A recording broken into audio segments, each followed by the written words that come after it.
Me, when the beginning of this whole credit mess started, Hank, and I should have invested on what you said. We're not out of this. Now, are we closer to being out of it collectively, beyond AIG, in the whole credit thing, than we were? Well, I think there's been some improvement, but I think there's a ways to go. But what's wrong in what I have been speaking about, it's not just the subprime or the credit default swaps, but the basic business of AIG has been. But I'm talking beyond AIG. I'm talking about how reliable our banking system is, our financial system is. There are a lot of people who say we're finding our footing now. Do you think we are, or is there more hell to pay? I think there's more to come. But what's really happened is America is deleveraging. The banks are deleveraging. Individuals are deleveraging. The cost of gasoline and food have risen. People are worried. So they're taking on less debt. So credit is very difficult to come by. So that unwinding process takes how long? It takes a while. What's a while? Yeah, well, it's going to take some time yet. Years? I think it's going to take, no, it'll come all through this year and possibly into next year. All right, so for people who think that the real estate thing kind of hits bottom, you're saying another year, at least. I think it's not hit bottom. Really? Now, you have candidates who are running for president who urge the government to assume a greater role to bail out homeowners, to bail out lenders who lent to people they shouldn't have lent to. What do you think of that? I think you can't paint with a broad brush. I think you have to segregate this into different pockets.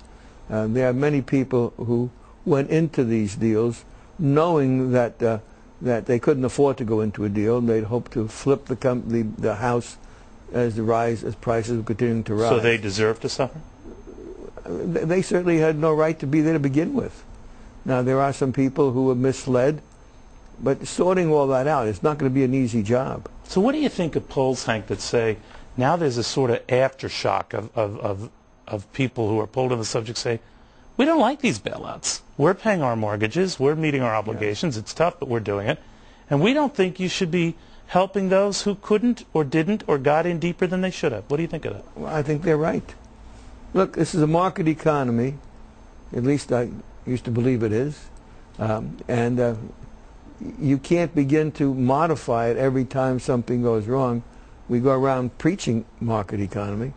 And government, the less government is involved in our lives, the better. Now, the Fed had a job to create more liquidity, which they did. Lots of liquidity. And so that's not the issue. Liquidity is not the issue. And so it seems to me we have to let it run its course. You're for John McCain, right? That's correct. Why not Hillary Clinton or Barack Obama? Look, I think our economy is going to need a stimulus. I think that raising taxes would be the absolute wrong thing to do. I think McCain is a leader. I think he has courage. I think he stands for the right things, for less government, not more government. The private sector will do much better than government, always.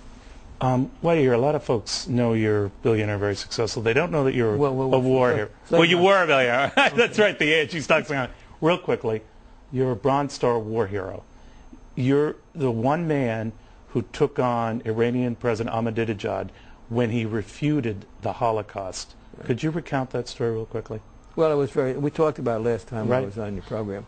The Council on Foreign Relations hosted an event with him. And there were, I don't know, a dozen members of the council there, Pete Peterson, David Rockefeller, and others.